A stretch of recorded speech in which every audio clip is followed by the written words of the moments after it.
रही मन देखी बड़ेन को, लघु न दीजे डारी। जहाँ काम आवे सुई, कहाँ करे तरवारी।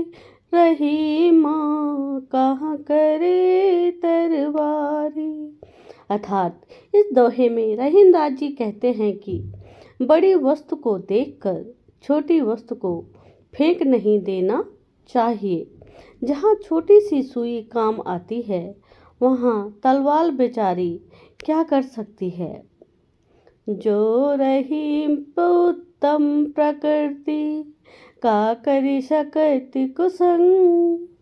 चंदन विष व्यापे नहीं, लिपटे रहत भुजंग। रही माँ लिपटे रहत भुजंग। अर्थात इस दोहे में रहीमदास जी कहते हैं कि जो अच्छे स्वभाव के मनुष्य होते हैं, उनकी बुरी संगति का भी बिगाड़ नहीं पाती। जहरीले सांप चंदन के वृक्ष से लिपटे रहने पर भी उस पर कोई जहरीला प्रभाव नहीं डाल पाते। रूठे सुजन मनाइए, ध्यान दीजिए, रूठे सुजन मनाइए, जो रूठे सो बार। रही मन फिर पोए, टूटे मुक्ता हार। रही माँ टूटे मुक्ता हार। इस दोहे में रहीमदास जी कहते हैं कि यदि आपका प्रिय 100 बार भी रूठे तो भी रूठे हुए प्रिय को मनाना चाहिए, क्योंकि यदि मोतियों की माला टूट जाए तो उन मोतियों को बार बार धागे में पिरो लेना चाहिए। जो बड़ेन को लघु कहे, ध्यान दीजिए, जो बड़ेन को लघु कहे, नहीं रहीम घट जाही। गिरधर मुरलीधर कहे, कछु दुख मानत नाही। कबीरा कछु दुख मानत नाही।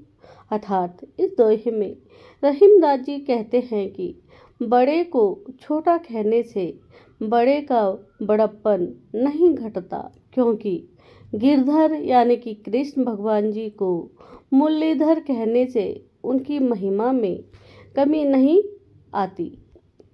बिगड़ी बात बने नहीं, लाख करो किनको। रह मन फाटे दूध को, मथे न माखन होए। कबीरा मथे न माखन होए। अर्थात इस दोहे में रहीमदास जी कहते हैं कि मनुष्य को सोच समझकर व्यवहार करना चाहिए, क्योंकि किसी कारणवश यदि बात बिगड़ जाती है तो फिर उसे बनाना कठिन होता है। जैसे यदि एक बार दूध का फट गया तो लाख कोशिश करने पर भी उसे मथ कर मक्खन नहीं निकाला जा सकता। रहे मन धागा प्रेम का, मत तोड़ो चटकार।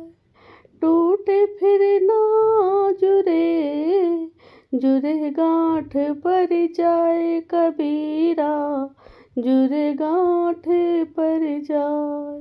अर्थात इस दोहे में कबीरदास जी कहते हैं, रहीमदास जी कहते हैं कि प्रेम का नाता नाजुक होता है, इसे झटका देकर तोड़ना उचित नहीं होता।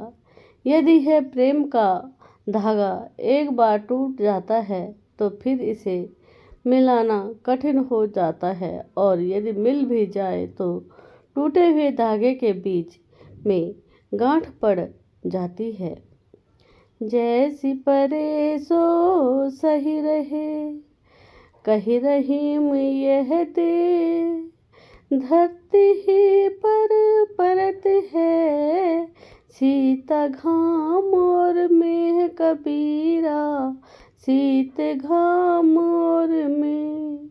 अर्थात इस दोहे में रहीमदास जी कहते हैं कि जैसी इस देह पर पड़ती है सहन करनी चाहिए, क्योंकि इस धरती पर ही सर्दी, गर्मी और वर्षा पड़ती है। अर्थात जैसे धरती शीत, धूप और वर्षा सहन करती है,